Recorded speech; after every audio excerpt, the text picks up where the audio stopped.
मेरे रिटायरमेंट के एक साल पहले मैं सोचने लगा तो आगे करना क्या।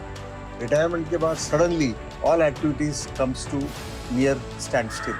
वाई बर्ड फोटोग्राफी उड़ते हुए पक्षी का जो फोटो लेते हैं ऐसा लेना भी पॉसिबल है क्या, ये मैं सोचता हूँ। पहला 6 महीने में ही मुझे पता चल गया this is exactly what I wanted to do. ओडी के बी क्यू नवरंग के जितने कलर्स है ना वो सारे कलर आप एक बर्ड के अंदर में हेड टू टो के अंदर में आप पा सकते हैं। उसका जो कैमरा की कैपेबिलिटीज, उसका settings should be on top of your mind.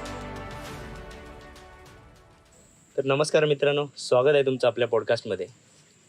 तर रिटायरमेंट झाल्यानंतर काय करायचं हे खूप जणांना प्रश्न पडतो। आज आपल्यासोबत आहेत राव सर। नमस्कार राव सर। नमस्कार। तर राव सर जे आहेत ते आपल्याला इथे बर्ड फोटोग्राफी करताना म्हणजे ओरिएंटेड ड्वार्फ किंगफिशर जो आहे त्याची फोटोग्राफी करताना मिळालेले आहेत। आणि त्यांच्याशी ज्यावेळी चर्चा झाली त्यावेळी समजलं की त्यांनी फोटोग्राफी जी आहे ती रिटायरमेंट नंतर सुरू केलेली आहे। आणि त्यांच्याकडे बघून असं वाटलं की रिटायरमेंट नंतर माणूस म्हणजे अजून किती आपला छंद जोपासू शकतो, किंवा आम्ही म्हणतो की लहानपणापासूनच एखादा छंद जोपासला पाहिजे। तर रिटायरमेंट नंतरही आपण छंद एखादा नवीन जोपासू शकतो, हे आपण राव सरांकडून शिकू शकतो। तर आजचा जो पॉडकास्ट आहे तो आपण हिंदीमध्ये करणार आहोत। First of all thank you very much, मेरे को यहाँ आपने इनवाइट किया और बहुत खुशी हो रही है मेरे को इस सब्जेक्ट और इस चैप्टर में बात करने के लिए। बेसिकली मैं एक मैकेनिकल इंजीनियर हूँ। 1982 में मैंने इंजीनियरिंग करी। अच्छा, इंजीनियरिंग। हाँ, मैकेनिकल इंजीनियरिंग करी और मेरा करियर शुरुआत हुआ लार्सन एंड टूब्रो से। LNT 1982 में मैंने ज्वाइन की और 10-11 साल मैंने LNT में काम किया as a sales engineer. Then 1-2 promotion होके कुछ लेवल तक पहुंचा। उसके बाद I change few jobs. Then तकरीबन 33-34 साल के बाद मैं एक कंपनी का CEO था। तो ये कहने के लिए बड़ी खुशी होती है कि मैंने अपना करियर शुरू किया था सेल्स इंजीनियर और मैंने करियर एंड किया। लास्ट 14 साल मैंने चीफ ऑपरेटिंग ऑफिसर और CEO करके मैंने अपना करियर में ये हासिल किया था। और मेरे रिटायरमेंट के एक साल पहले मैं सोचने लगा कि अभी 1 साल में मैं रिटायरमेंट लेने वाला हूँ या रिटायर हो जाऊँगा, तो आगे करना क्या है। क्योंकि ज़िंदगी भर मैं बड़ा एक्टिव लाइफ लीड किया हूँ और रिटायरमेंट के बाद suddenly all activities comes to near standstill, वो मुझे एक्सेप्टेबल नहीं। So I still wanted to keep a very active life even after my retirement. तो उसके बाद कई ऑप्शंस आए तो उसमें मैंने सेलेक्ट किया वाइल्ड लाइफ फोटोग्राफी। ये वाइल्ड लाइफ फोटोग्राफी के अंदर में मैंने सेलेक्ट किया bird photography. Why bird photography कि मुझे शुरू से ही बर्ड्स बड़े अच्छे लगते हैं और कई प्रकार के बर्ड्स देखता था, बर्ड फोटोग्राफी देखता था, बर्ड पिक्चर देखता था, बड़ा आनंद मिलता था बड़ा। और मैं एक समझता था कि कोई बर्ड इन फ्लाइट है जो उड़ते हुए पक्षी का जो फोटो लेते हैं ऐसा लेना भी पॉसिबल है क्या, ये मैं सोचता था। अच्छा। और जब मैं फोटोग्राफी में उतरा तब मुझे लगा no it is quite possible. तो उसके लिए मैंने पहले शुरू की एक सेकेंड हैंड कैमरा और सेकेंड हैंड लेंस लिया, ये जानने के लिए कि भाई मैं इतना इन्वेस्ट करने जा रहा हूँ कि ये इंटरेस्ट मेरे को लंबे समय तक जारी रहेगा या नहीं रहेगा। नहीं रहेगा तो फिर इतना इन्वेस्ट करके फायदा नहीं। बराबर। और पहला 6 महीने में ही मुझे पता चल गया this is exactly what I wanted to do in the rest of my life after my retirement. So then I switch to Nikon और निकॉन का सबसे बढ़िया कैमरा और सबसे बढ़िया लेंस लिया और पिछले 7 साल में हिंदुस्तान के कोने कोने में मैंने ट्रैवल करी है और कोई ऐसा पक्षी नहीं है, कोई ऐसा बर्ड नहीं है, स्थान नहीं है जहाँ पे जाके मैंने फोटोग्राफी नहीं करी हो। और इतने सारे पक्षियों में पर्सनली मुझे ओरिएंटल ड्वार्फ किंगफिशर जो है वो बहुत ही ज़्यादा खूबसूरत लगता है। इतने छोटी सी बर्ड है वो, इसको ज्वेल ऑफ कोंकण भी बोला जाता है। ये ODKF जो है या ओरिएंटल ड्वार्फ किंगफिशर हिंदुस्तान में ये वेस्टर्न घाट में 1-2 जगह में मिलते हैं, और जिस प्रमाण में ये पक्षी ये कोंकण क्षेत्र में मिलता है, इतना प्रमाण में आप कहीं और देखने को नहीं मिलता है। और पिछले 7 साल से मैं जहाँ जहाँ पे भी ODKF है वहाँ जाके मैंने फोटोग्राफ करी है, करीब करीब 7-8 जगह में जाके करी है। मेरा ODKF के साथ मेरा लगाव 2017 से शुरू हुआ। चिपलून में सबसे पहली बार मैंने ODKF को फोटो निकाला है, और वहाँ पे बहुत शानदार फोटो निकले थे मेरे। आपने पहला फोटो देखा था किसी का ODKF का? हाँ, ODKF का मैंने नाम सुना था, हाँ। और 1-2 फोटो भी देखे थे, और उसके बारे में रिसर्च करने के बाद पता चला कि ये सिर्फ कोंकण में ही मिलता है। तो मैं दोस्तों के साथ चिपलून चला गया, और अचानक वहाँ क्या हो गया, मेरा एक फोटो है, मैं आपको दिखाऊंगा। वो फोटो में ODKF ने इतना बड़ा फ्रॉग लेके आया था। अच्छा। और वो फ्रॉग का 2 पैर नीचे 2 पैर ऊपर, बड़ा अजीब सा फोटो, बहुत सुंदर फोटो था। इस फोटो को मुझे कम से कम 50 नेशनल और इंटरनेशनल अवार्ड मिले थे, और इस प्रकार से मेरा ODKF के साथ जो संबंध है वो हर साल बढ़ता ही गया।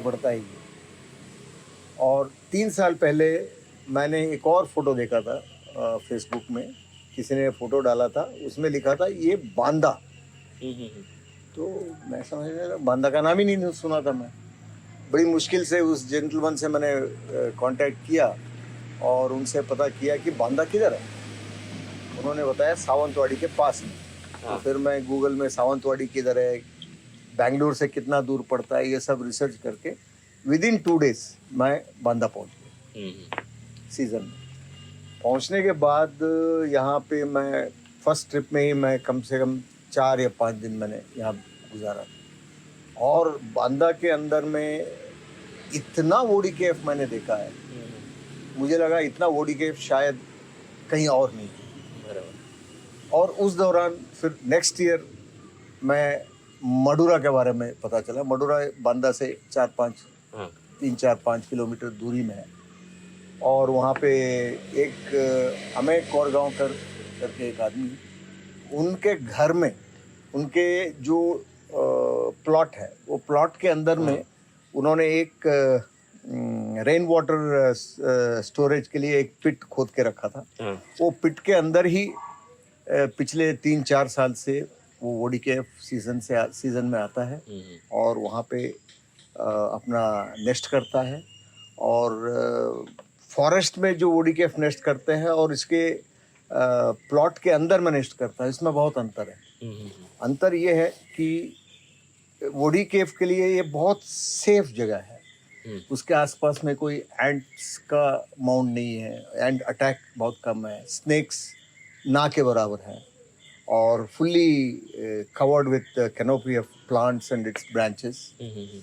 और इसी कारण है कि ये पिछले 4 साल से फॉरेस्ट से, यानी जुलाई से सितंबर इनका जो ब्रीडिंग सीजन होता है, ये ब्रीडिंग सीजन में वो फॉरेस्ट से यहाँ चले आते हैं। और मुझे नहीं पता यही पैर या दूसरा पैर, लेकिन ये जरूरी है कि 4 साल से हर साल आके इधर 1 या 2 बार अपने बच्चों को परवरिश करके रेस करके वो चले जाते हैं। और न केवल हिंदुस्तान से बल्कि बाहर के देश से भी लोग इसको देखने और इसका फोटोग्राफ लेने के लिए कोंकण में आते हैं। और मैंने कई फॉरेनर्स को कई दफ़ा मिला हूँ, and they simply love this bird as much as I love this bird. You know, they also like and love this bird. People come from all over the place to take photographs of this very beautiful bird. ODKF भी क्यों? बाकी सब birds हैं इतने, उसमें से ODKF भी? Question का जवाब देना थोड़ा मुश्किल है, क्योंकि इतने सुंदर बर्ड्स हैं। उनके बीच में ODKF ही क्यों? मैं 2-3 का पर्सनली, ये this is a matter of personal choice. और मुझे ये ऐसा लगता है कि ये इतने छोटे से बर्ड के अंदर में नवरंग जितने कलर्स है ना, वो सारे कलर आप एक बर्ड के अंदर में हेड टू टो के अंदर में आप पा सकते हो। इतना सुंदर बर्ड है। और जब वो फीमेल एग्स ले करते हैं और उसके बाद बच्चे निकलते हैं, तो डे 1 से लेके डे 21 तक हर रोज वो बच्चों के एज और साइज के हिसाब से इतने छोटे से लेके इतना बड़ा फीड करते हैं। यानी आप 8-10 दिन इसका फोटोग्राफ करो तो आपको खुद को पता चलेगा कि इनकी ब्रेन कितना अच्छा काम करता है कि अपना बच्चे बड़े होते होते यानी 20 दिन के अंदर में फुल साइज अटेन कर लेते हैं। तो उनको कितना पौष्टिक आहार इनको प्रोवाइड करना चाहिए।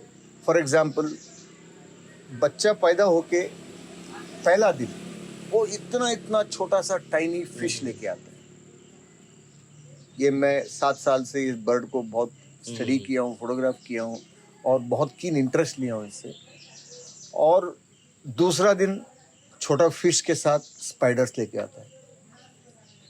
और ऐसे स्पाइडर हुआ, फिर क्रैब्स हुआ, छोटे छोटे क्रैब्स और टैडपूल्स और छोटा फ्रॉक्स लेके आता है। ऐसे चलते चलते 10वें दिन के बाद वो बच्चे ऑलमोस्ट उनकी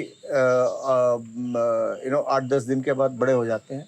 तो उनके लिए ये पक्षी जितना बड़ा है इससे भी बड़ा फीड यानी गेकोज, लिजर्ड्स लेके आता है और ला करके वो पीस करके नहीं खिलाता, वो 1 पीस में उन बच्चों के मुंह में डाल के वापस निकलता है। ये सर बहुत इंटरेस्टिंग बात है, क्योंकि इतना बड़ा वो लिजर्ड होता है, वो लेके आता है वो बर्ड, और वो पेरेंट्स अपने बच्चों को खिलाते हैं इतना बड़ा। देखिए, एक बात आप समझने की कोशिश करिए, मैं सब आपके देखने वालों को ये समझाना चाहता हूँ।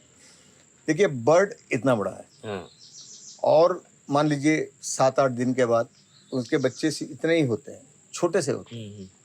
इतना बड़ा बर्ड एक फीड लाता है, वो यहाँ से यहाँ तक होता है, यानी अपने से भी बड़ा फीड वो लाता है गेकोज, लिजर्ड्स को, और अपने से बड़ा फीड को अपने बच्चे जो इतने छोटे होते हैं उसके मुंह में डाल के उसको खिलाता है। यानी you can understand the scale here, you know. And इसी कारण ये ओरिएंटल ड्वार्फ किंगफिशर का बच्चे 20-21 दिन के अंदर में इतने बड़े हो जाते हैं कि वो ये अपने माँ बाप के साइज के हो जाते हैं या उससे थोड़ा सा छोटा हो जाते हैं और फ्लाई करने को रेडी हो जाते हैं। जैसे कि मैंने 2 दिन पहले देखा, मेरे आंखों के सामने एक बच्चा फ्लाई किया था। It was an unbelievable scene. और जो बच्चा जो 21 दिन तक अपने छोटे से होल के अंदर में बड़ा हो रहा था, उसने बाहर का लाइट तक भी नहीं देखा था, और सडनली वो ये नए दुनिया के लाइट और इतनी बड़ी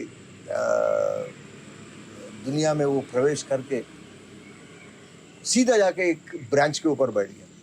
1-2 मिनट उसको समझ में नहीं आया होगा शायद कि वो कहाँ से कहाँ आ गया है। वो it was like hopping from one point to the other point for about 2 minutes, trying to understand where it wants to go, where it wants to take. But मुझे आश्चर्य इस बात का हुआ कि उसका जो स्पीड था, लाइटनिंग स्पीड से वो अपना नेट से बाहर निकला, in exactly the same way as this the fully grown ODKF जो है वो इतना एकदम बुलेट जैसा ट्रैवल करता है। In the same speed this newborn baby took a flight. It was an absolutely unbelievable experience for me. Great. फिर हम उसके पीछे पीछे दौड़ के उसके 2-3 अच्छे फोटोज भी निकाले हैं बैठ के। सो ये मेरा इंटरेस्ट है।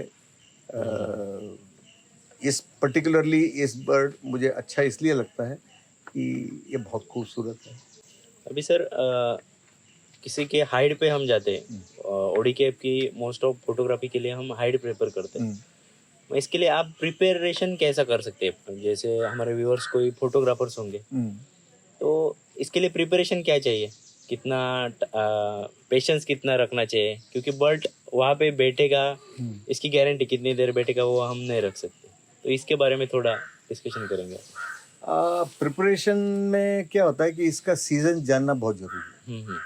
ये आपको सारे साल में सिर्फ 3 महीने ही आपको फोटोग्राफ करने को मिलता है। बाकी समय में आप कितने भी ढूंढेंगे, हाँ, कभी कभी आपको उसका एक झलक मिल सकता है। हाँ, बरोबर. इसका कारण ये है कि ये ज़्यादातर फॉरेस्ट में रहते हैं। जब उनका ब्रीडिंग सीजन शुरू होता है जुलाई, अगस्त और सितंबर में, तभी वो फॉरेस्ट छोड़ के आके अपना पहले पार्टनर ढूंढते हैं, उसके बाद एक अप्रोप्रिएट नेस्ट ढूंढते हैं। That's how they make their family. तो सबसे पहले प्रिपरेशन ये है कि जुलाई, सितंबर, अगस्त और सितंबर, ये 3 महीने के अंदर में ही आपको ये फोटोग्राफ करने को मिलेगा। वो सबसे पहली बात। दूसरा, इनका देखिए, कोई भी बर्ड फोटोग्राफर आप अच्छी तरह से करना चाहते हैं तो बर्ड का बिहेवियर के बारे में जानना बहुत बहुत बहुत इम्पोर्टेंट है। Without understanding the behaviour of any bird you cannot become a decent bird photographer. तो इस बर्ड का खासियत यह है कि इसका फ्लाइट जर्नी कहाँ से आता है, कहाँ से आने का प्रोबेबिलिटी ज़्यादा है, ये जानना बहुत जरूरी है। बराबर. और आपको कहाँ पोजीशन करना है आपने, वो जानना बहुत जरूरी है। आप गलत जगह पे पोजीशन करेंगे तो आपको अच्छा शॉट नहीं कि वही मिलता है तो कोई सेकंड मिलता है, नहीं तो रहा ज्यादा देर तो मिनट भर भी रह सकता है. गारंटी नहीं दे सकते कितना देर रहेगा. और दूसरी चैलेंज वोडी के फोटोग्राफी में ये है कि वेदर कंडीशन। हाँ, ये कोंकण में आप जुलाई से बारिश शुरू होती है और खूब बारिश होती है यहाँ पे, और धूप बहुत कम होता है और बहुत ज़्यादा बारिश होती है, और बारिश के समय में ही ये पक्षी अपना नेस्टिंग करता है और बारिश उनको तकलीफ नहीं देती है। और एज ए फोटोग्राफर बारिश के अंदर में इसका फोटोग्राफ लेके आप बहुत ही सुंदर फोटोज निकाल सकते हैं। हमने कई अच्छे फोटोज निकाले हैं इसके। और तीसरा पॉइंट ये है कि आप ऐसे जगह ढूंढिए जहाँ पे बर्ड और आपका कैमरा का सेंसर एक लेवल पे होना चाहिए। That's what we call as the eye level photograph, you know. वो एक आई लेवल। दूसरा, आप तभी क्लिक करेंगे when there is a direct eye contact between the bird's eye and you. आपने देखा होगा अक्सर इस हाइड के अंदर में मैं इस कोने में बैठता था। इसका कारण ये है कि बर्ड जब आके अपना पोजीशन पे वहां बैठता है, बैठते ही वो इधर देखेगा, यानी you get the first eye contact at the eye level.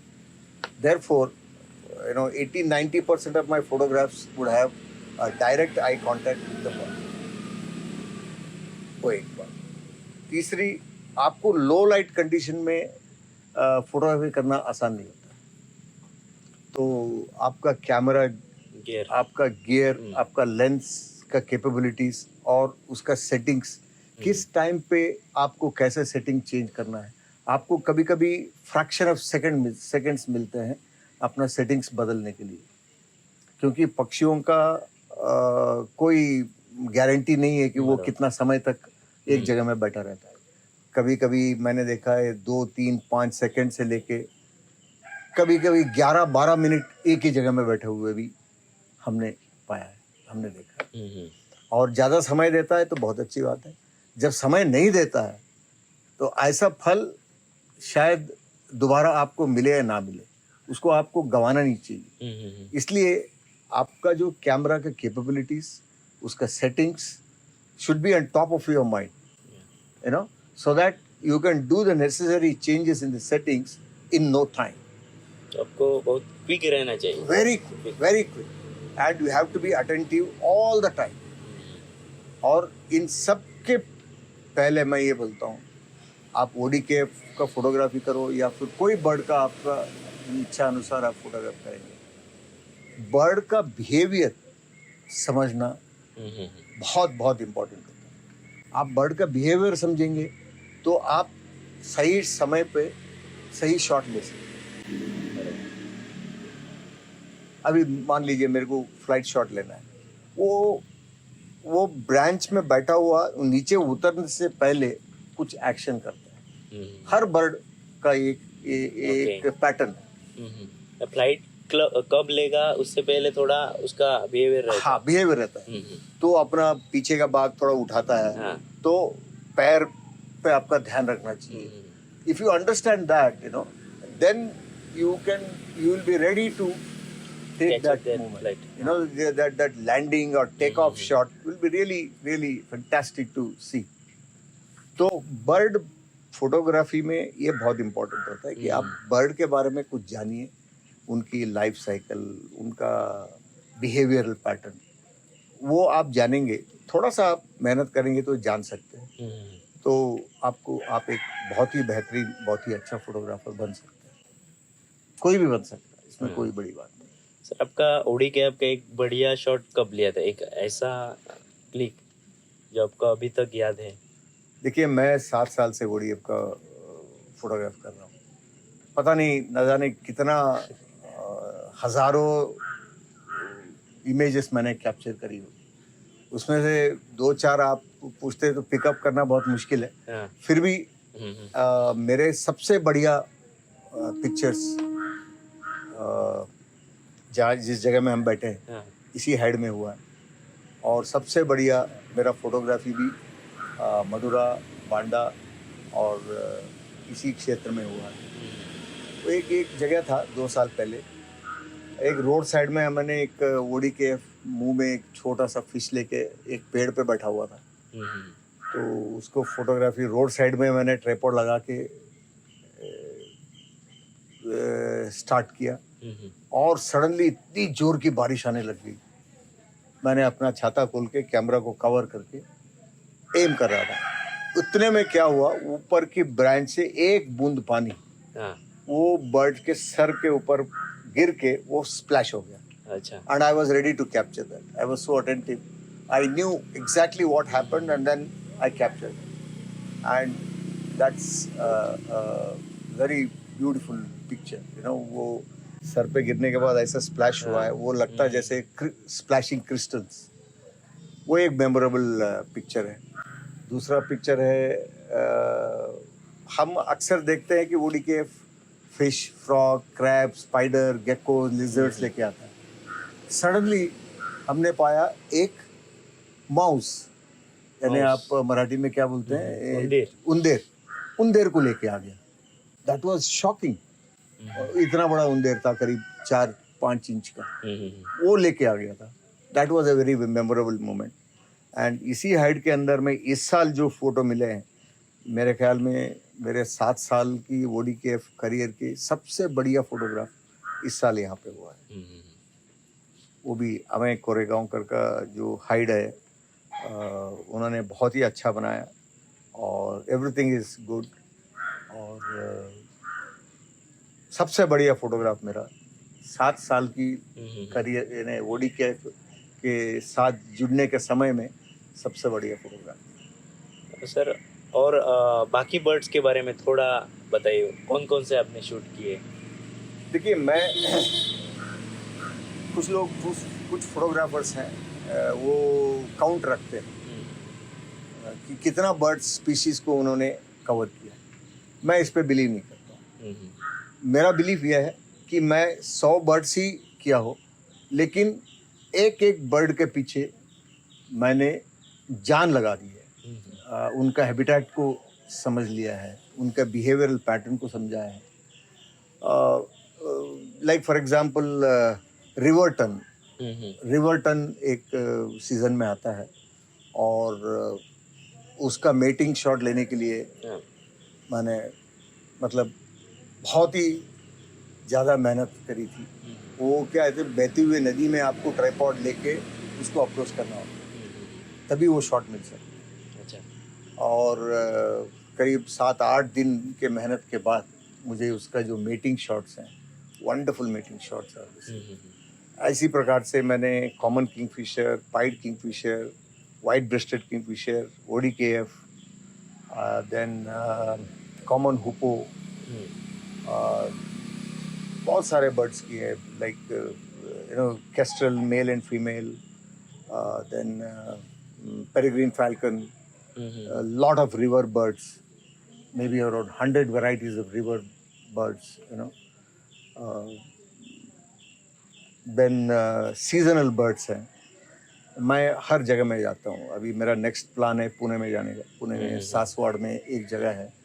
वो ये मानसून के सीजन में एक ही जगह में आपको 7-8 सुंदर से सुंदर पक्षी मिलते हैं. उसमें वर्नल हैंगिंग पैराकीट है और वाइट ब्रेस्टेड मिनीवेट है, देन क्रेस्टेड लार्क है. ऐसे 7-8 वेराइटी के बर्ड्स आते हैं. इन सब का थोड़ा बहुत स्टडी करना पड़ता है. कहाँ कहाँ पे कौन सा सीजन पे क्या बर्ड मिल सकता है, आपने क्या बर्ड का फोटोग्राफी ली है और क्या करना चाहिए. इसी प्रकार से मैं अपना बर्ड फोटोग्राफी को आगे बढ़ाता हूँ. मतलब ये पैटर्न किसके लिए उसका साइंटिफिक स्टडी चाहिए बर्ड का, थोड़ा बिहेवियर स्टडी चाहिए, तो ही आपको एक अच्छा शॉट आप प्रिपेयर कर सकते हैं शॉट के लिए. बिल्कुल. मैं सबसे ज़्यादा मानता हूँ कि कोई भी बर्ड हो वो एक पर्टिकुलर वे में बिहेव करता है. Like for example Indian eagle owl. I have taken wonderful pictures of Indian eagle owl. वो बहुत ही ज़्यादा शाई बर्ड है, बहुत ही extremely shy bird. It will not allow you to come very close to it. और आपको bird से हाइड करना होगा. You have to hide from the bird. चुपके से उनके नज़र में आप न आते हुए ऐसे एक पोजीशन लेके हम बैठे थे और हमको करीब 10 फीट के डिस्टेंस में जो फोटोग्राफी करने का मौका मिला, एकदम बहुत शानदार था. और उसके लिए कभी कभी मैं जाके ऐसे बैठा रहता था, नो कैमरा नथी, 15-20 फीट दूरी पे बैठा रहता था. वो मेरे को देखता था. वो कई दिन तक ऐसे चलता रहा. फिर मुझे लगा शायद मुझे उसने एक्सेप्ट कर लिया, तो फिर मैं 2 कदम आगे, फिर एक दिन छोड़ के और 2 कदम आगे. ऐसा करते करते हम 8-10 फीट 10-12 फीट तक हम गए. Bird was very comfortable. It was not feeling any threat from us. So हमको एक्सेप्ट कर लिया और बहुत अच्छे शॉट्स मिले. हर एक बर्ड का एक एक्सेप्टेबल लिमिट होता है, वो जानना बहुत जरूरी है. आप वो लिमिट से 1 इंच भी आगे जाएंगे ना, बर्ड विल नॉट टॉलरेट. वो आपको अटैक भी नहीं करेगा, वो आपको छोड़ के भाग जाएगा. आपने इतने बढ़िया बढ़िया फोटोग्राफ्स निकाले हैं बर्ड्स के, तो आप इन बर्ड्स से क्या सीखे हो? Very interesting question. आदमी चाहे तो बहुत कुछ चीज़ सीख सकता है बर्ड से. Specifically answering to your question, मैंने क्या सीखा है, एक तो जरूर सीखा हूँ, वो है सहनशीलता. यानी हमें अपने ज़िंदगी में सहनशीलता की ज़रूरत क्या है. मैं एक एग्जांपल देता हूँ. हर एक बर्ड ना आपको एक डिस्टेंस तक एक्सेप्ट करता है. आप वो लिमिट क्रॉस करके आगे जाएंगे, यानी उनके जो बर्ड्स के जो कंफर्ट लिमिट से आप आगे जाएंगे, बर्ड्स आपको अटैक नहीं करेगा. आपको छोड़ के वहाँ से चुपचाप निकल जाएगा. एक सिंपल एग्जांपल से मैं अपने ज़िंदगी में मैं कुछ रिलेट कर सकता हूँ.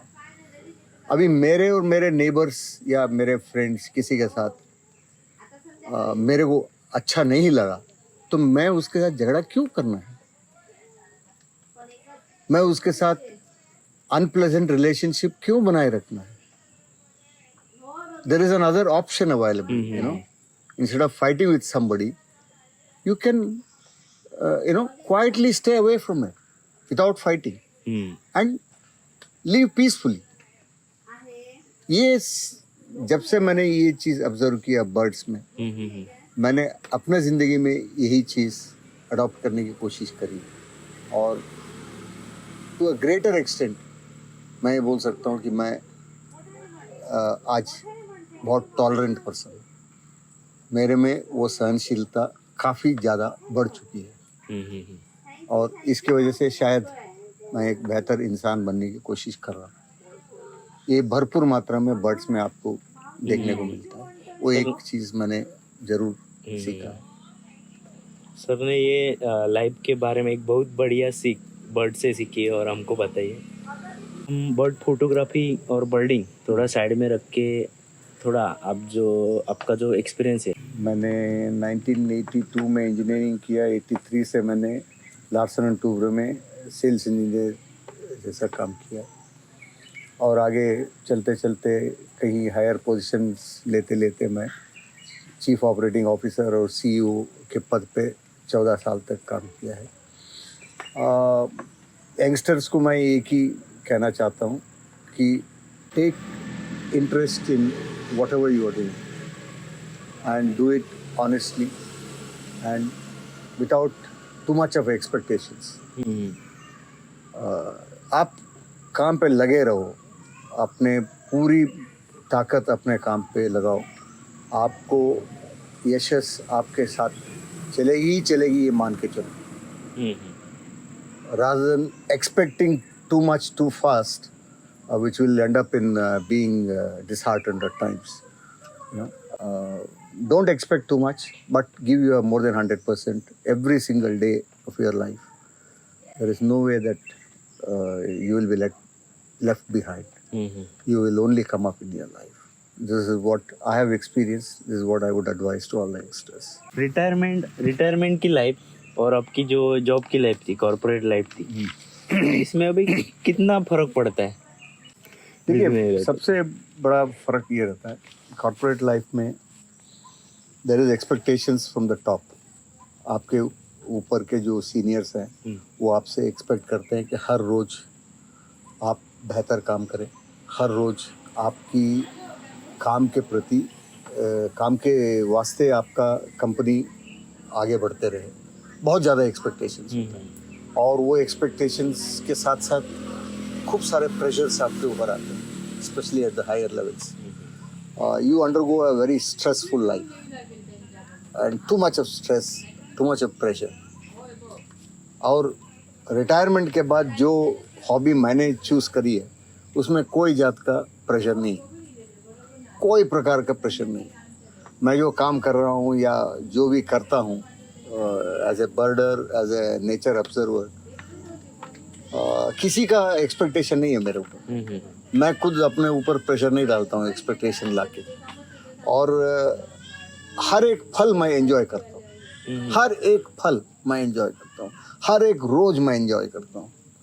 और मेरे को बर्ड ऑब्जर्वेशन करते करते, बर्ड का बिहेवियर जानते जानते आई कैन प्रेडिक्ट कि अब शायद ये जो एक्शन चल रहा है वो कर्टशिप एक्शन है, तो ये it will end up in a mating, ठीक है।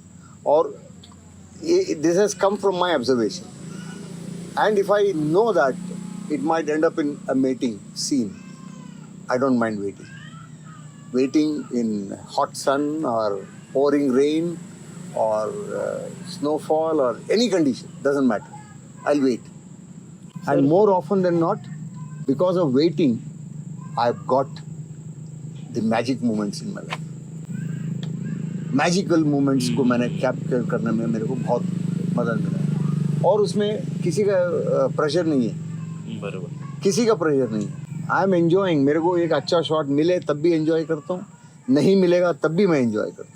आई enjoy being with the greenery, being with the nature, being with the birds and animals, that's all.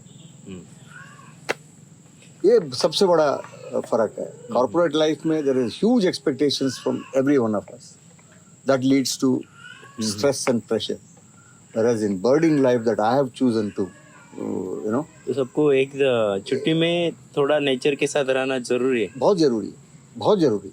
वो आपका स्ट्रेस रिलीव करता है, आपको मन को आनंद मिलता है, वो आनंद मन के साथ आप फिर काम पे जाएंगे, perhaps you can do much better in your job और लाइफ। नेचर के साथ रहना ही एक बड़ा आनंद। हाँ। और देखिए सुनिए, मैं एक डायबिटिक पेशेंट हूँ, और जितना समय मैं फॉरेस्ट में या नेचर में गुजारता हूँ उतना समय ना मेरा डायबिटिक मेरे को अफेक्ट करता है। मैं डायबिटीज़ कम्स अंडर कंट्रोल, कोई स्ट्रेस नहीं है, प्रेशर नहीं है, I am more healthy, I can do those activities जो कि मेरे आधे उम्र के लोग भी नहीं कर पाते हैं, तो वो सब एक्टिविटी मैं कर पाता हूँ। वो भी मैंने देखा, आपको ऑब्जर्व कर रहा हूँ अभी। हाँ। हमारी एनर्जी उतनी नहीं रहती, बट आपका वो इन्वॉल्वमेंट और वो इन्वॉल्वमेंट ही आपको वो and that keeps me very healthy energy. हम अपनी डेली लाइफ जो है वो कैसे मैनेज कर सकते हैं? मतलब स्ट्रेस रहता है ज़्यादा, वो कम करने के लिए आपका रूटीन कैसा अच्छा रहेगा? आप मेडिटेशन करते हो, मेडिटेशन में विश्वास रखते हो या? मेडिटेशन में विश्वास रखता हूँ, लेकिन मेडिटेशन करता नहीं हूँ मैं। अच्छा।